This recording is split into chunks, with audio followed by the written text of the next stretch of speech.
Hello everyone, welcome to Education for Next Generation. Myself, Mrs. Mini Sajay, today going to tell you about our 10th class topic, that is, we call it as a coordination, the linking system. What do you understand by the coordination? Coordination is like one kind of a cooperation that here we have to link it with our body systems.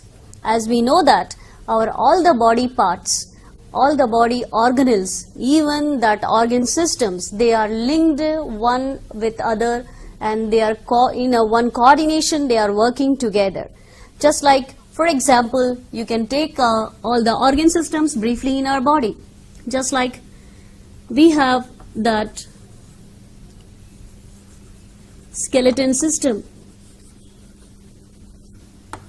we have respiratory system,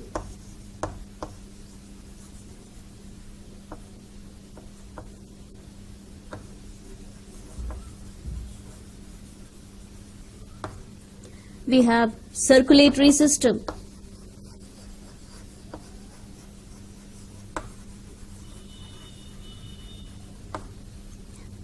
we have excretory system,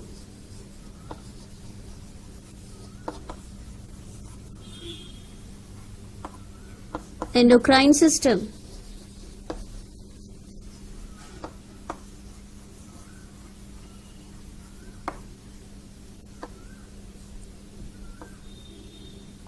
muscular system,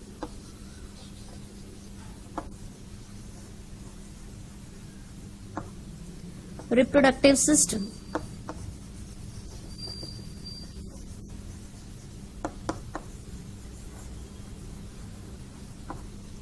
all these systems in our body, we can see that they all are linked with one another.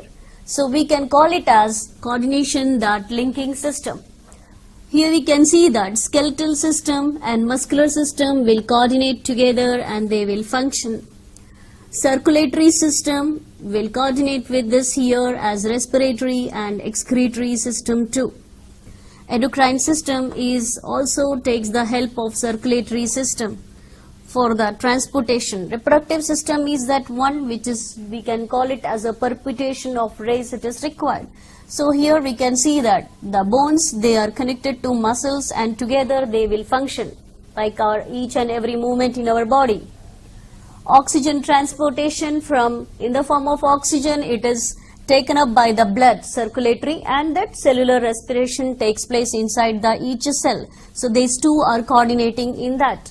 Blood is purified in excretory system and urine is formed. So all these systems, we can say here, they are interlinked with one another and they are functioning.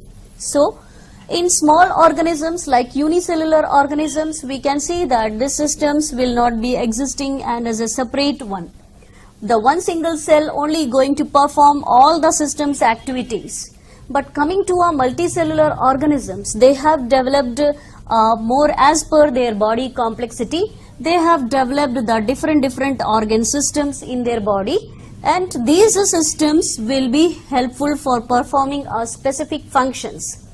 So all these functions, they need a coordination with some one system that we call it as our nervous system.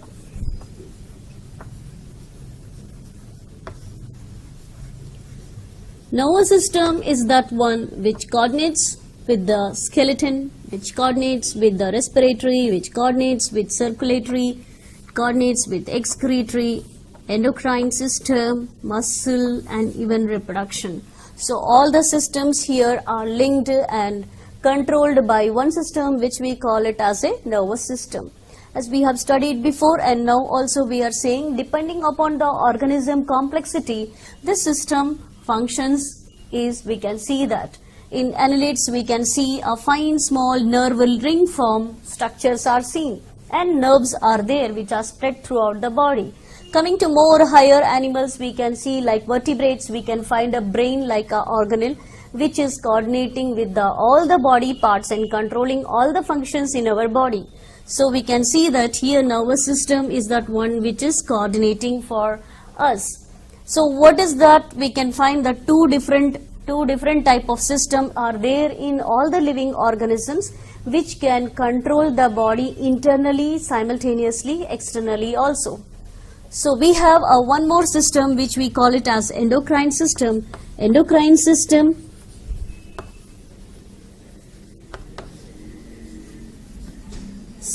controls that all the body functions internally by releasing that specific hormones in the specific age, and they are controlling internally that many of that our functions in our body.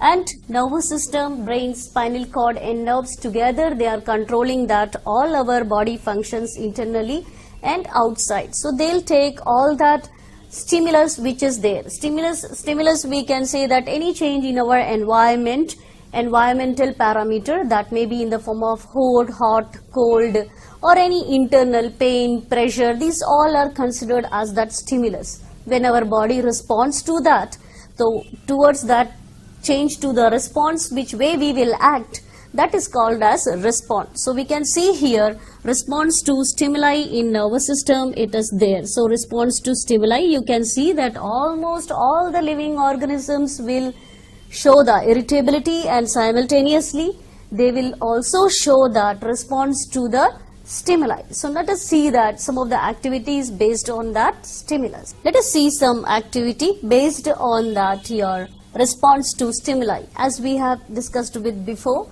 that stimuli is the changes which occur outside the body of an organism, we call it as stimulus. Stimulus may be external or may be internal also. Now, what are the responses? Response is an act which will be, we are responding to that stimuli, we are reacting. So, a response as an act of a change in the environment of an organism or a signal to change to the stimuli, we can say that. So, here we can do a simple activity which we can say that is holding a falling stick. So due to the holding a falling stick, with that, as we are using a small piece of this wooden block or a duster which is there in the class which is available, so holding it from a somewhat height, I am not using a scale, just demonstrating with this. So if I need to catch it, then my other functions should be very quick and fast. Then it is possible for me to hold this and catch this one. So as I drop it from here, I need to immediately my muscles has to work. So there is the trigger in the response. So stimulus is this, and as I drop, immediately my muscles have to coordinate very fast to hold this one. So as if we drop it, I have holded this. If I will delay that, my responses will be delayed, then we can see that it will fall down that. So this is the one which we can communicate through that, how that responses will be very fast, and in responses when it generate, especially some muscular activities, some muscle cells will be trigger up very fast and they will be controlling this one to hold this one. So this holding a falling stick, or we can use a long scale for that, and we can see that how much fast. So for this we needed two children in the class to do this activity. One has to drop that stick, other one has to hold it very fast. So they are both of them, and their skills are required for that. For this, showing those skills, their muscle cells and as well as their skeletal system, muscular system and nervous system. Three of the systems will coordinate and function very fast. Then only they can hold that. Otherwise it will drop. So this activity will show us that how that stimulus and response will generated in the body. As we know that all living organisms, they will respond to the stimuli. So here we can see that by this activity, in that any stick which we have holded it, if we drop it towards downwards, and if we need to catch it, we will be very careful to catch that.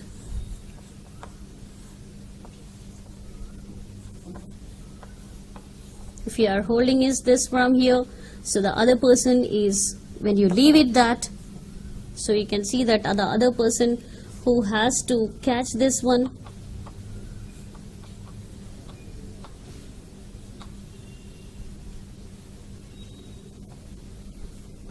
So If you need to catch, you be very quick and you should respond to that. So this is the one activity which shows us about that response to that stimuli. Let us see that the structure of nerve cell.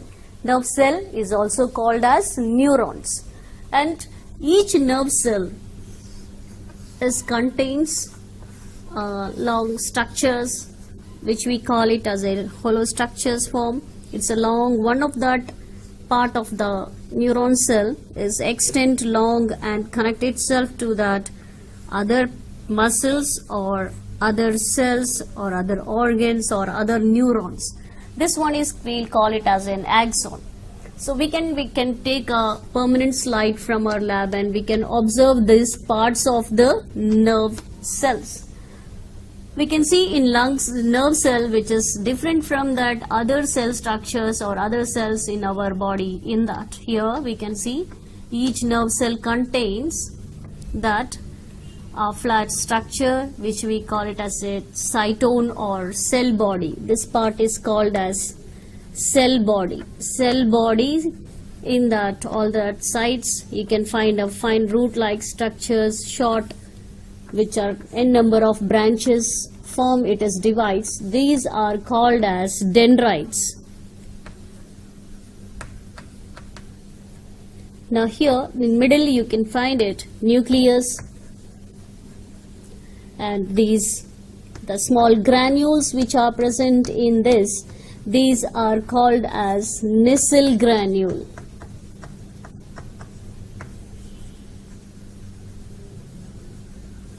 And the extent, one of that part which is extending downwards, that middle part is called as axon.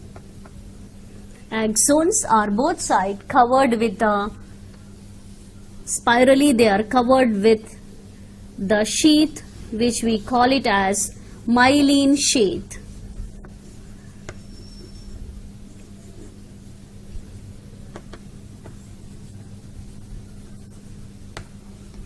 Myelin sheath, in that some special cells are present here in that which we call it as Schwann cells.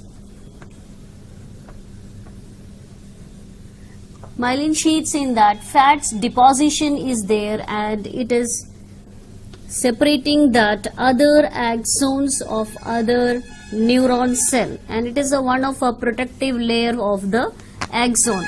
So myelinated one where it is there, myelinated axons, this sheath is preventing the loss of impulses to the outside. So myelinated neurons, very fast responses are generated.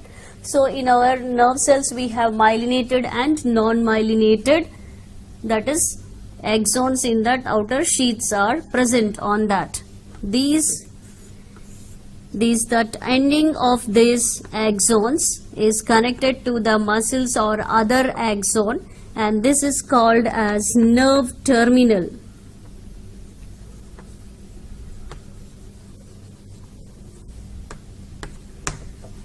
This is the entire part of that one of that neuron.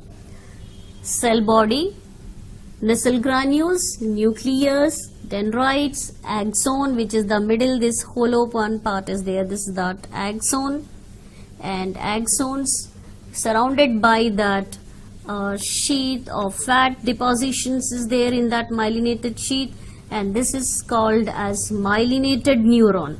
Non-myelinated neurons are also present in our brain cells.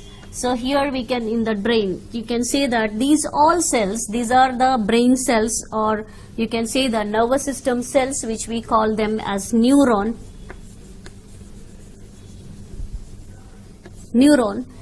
Here we can see in our entire, in the nervous system, we have nearly 10 billions of neurons are present. And these 10 billions of neurons are present in our head and spinal cord, and nearby spinal cord, the dorsal and ventral ganglion also we can find it. After that we can see the nerves are spread in the body. Now let us see a closer look for the neuron cells.